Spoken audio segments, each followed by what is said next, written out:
For a long time, we have developed disciplines to study issues in detail. So to study nature and its phenomena, we have the natural sciences.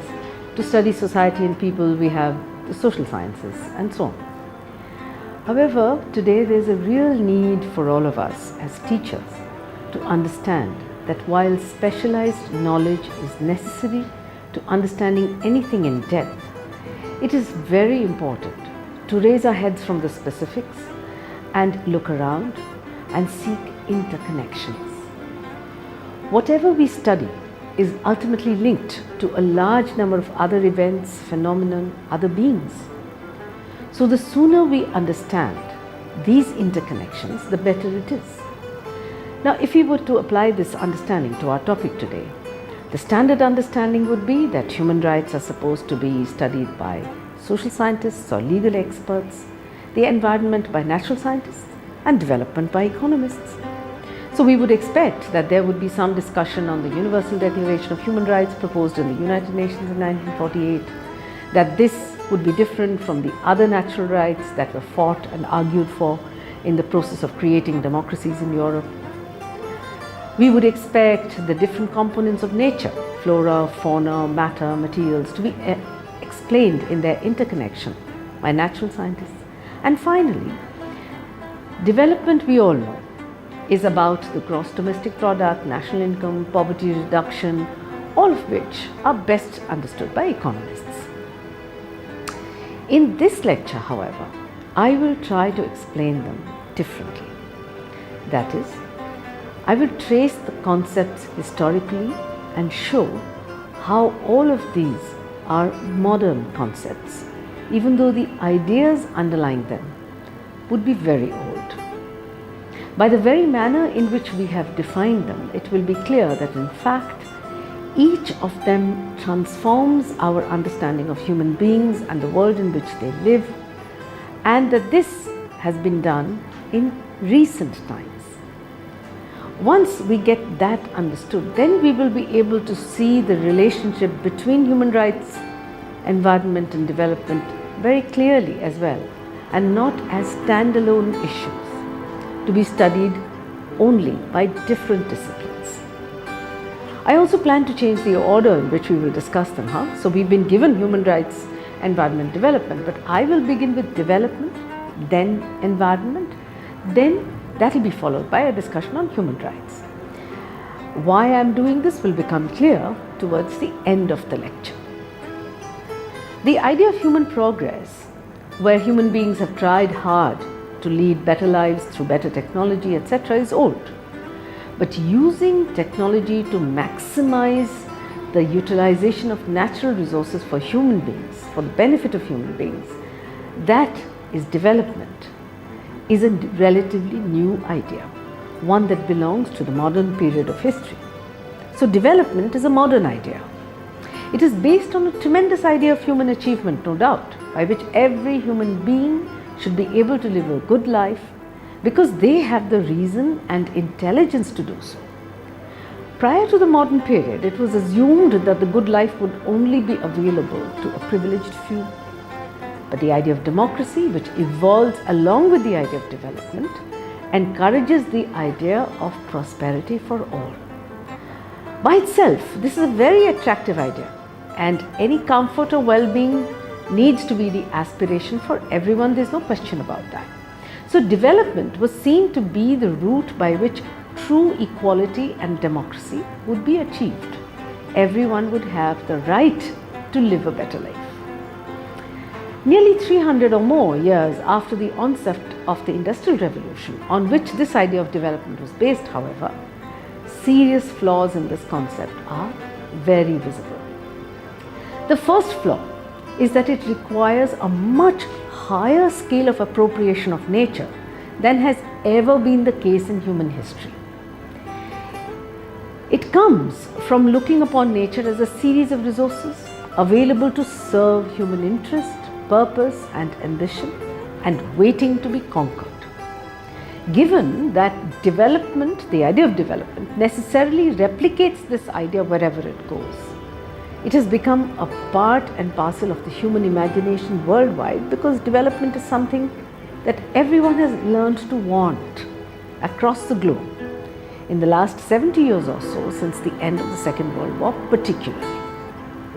Now, this is in direct contrast to the earlier notions of humans and nature cohabiting the earth, and therefore some deference to nature's cycles and sanctity that limited human reach. And 70 years on, after the concept of development has caught on, we realize that while nature is abundant and bountiful, besides which modern science enables us to make it even more so, we have reached a limit we should not cross if we are to survive as a species on this planet. Also, we've realized that a large number of byproducts of human initiative and endeavor are actually harmful for nature, not fitting into its cycle of decay and regeneration. This has happened because we did not consider this before, and now we are struggling to create technologies that have the capacity to do so. Now, this is a well-known and well-understood flaw of development. Another less recognized aspect of development, which is crucial to its understanding on its own and in relation to other concepts of concern to us in today's lecture, is the larger structure of the historical relations in which it evolved. So I'm trying to now understand an aspect of development which is a crucial flaw historically established. We all know that development began in Europe through the Industrial Revolution. Now we need to remember, so this is the modern idea of development. Now we need to remember that this was after the Europeans had traveled across the world buying sophisticated finished goods from places like India, China and Latin America, and accumulated capital as a result, because those were the advanced countries of that time. When the Europeans accumulated this capital, they used that capital to develop their own technologies into successful industry, and they had the Industrial Revolution. That is what we call the Industrial Revolution. Now, the completion of the success of this revolution rested, however, on their ability to sell their manufactured goods to markets outside of their own small ones, because Europe is a very small part of the world. And only that would generate the necessary capital for it to grow further. So, this problem was solved by the Europeans by colonization of the rest of the world in order to create captive markets. Huge empires were set up across the globe by relatively very small countries. The empire performed a very crucial function, several crucial functions actually, of moving labor to work on cash crop plantations, to acquire primary goods as source material for industry at cheap rates from the colonies to Europe, and later to also move finance capital out of Europe to be invested in newly emerging centers of industry elsewhere. Now, these trends continued well after the decolonization process after the Second World War and the apparent loss of empires. Because this process continued, because it is imperialism and colonialism that created the structure and character of the modern international economy. And it was around this that the modern international financial and political institutions were created. And this structure of the international political economy is what has sustained the development that was already created in the 19th and 20th century into the 21st.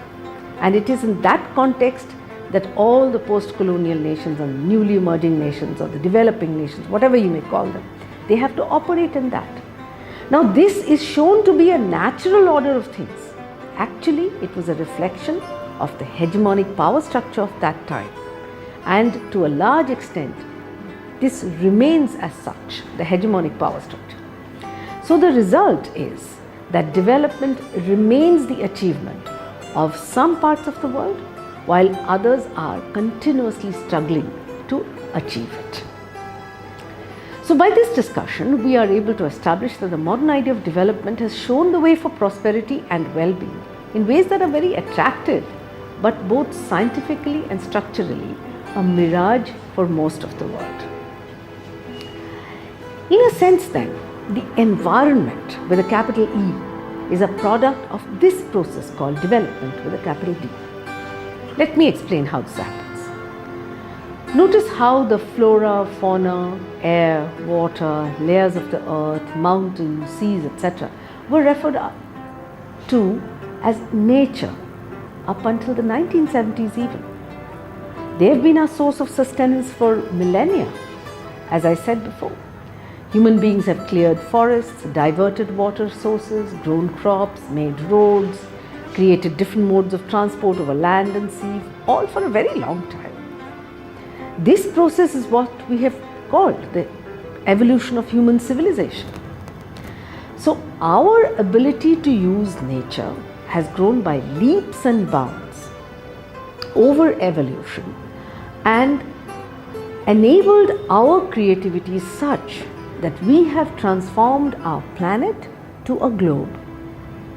Now, what is significant over the last 300 years or so, we have used nature more than tenfold in this period than we have in all of human existence before it. We've quickened the pace and we've broadened the base of its usage manifold, and such that we are being actually able to visualize the impact we are having on all aspects of nature that we've listed so far. Also, there's hardly any aspect of nature left which we are not affecting in some way or the other.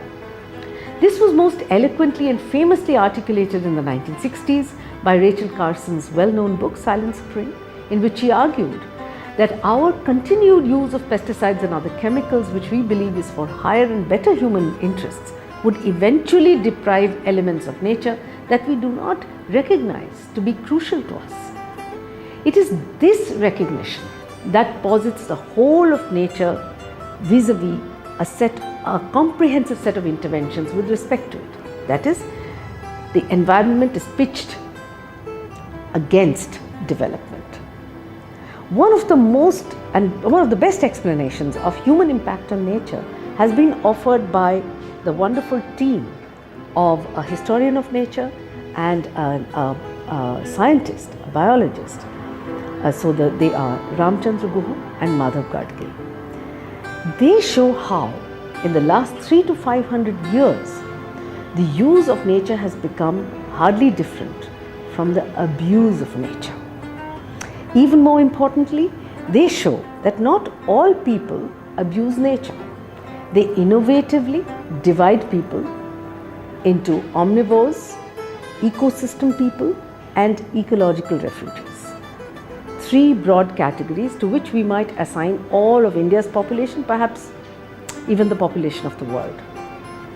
These three classes might be distinguished by the size of their respective resource catchments or by their relative ability to transform nature into artifacts. This means that each of them have different access to resources, also have different capacities to transform nature into products from which they can make profits. So, the omnivores, as the name suggests or implies, are those that have substantial power to access over natural resources, which they use directly for consumption and also for making other things. Ecosystem people are those that live on nature.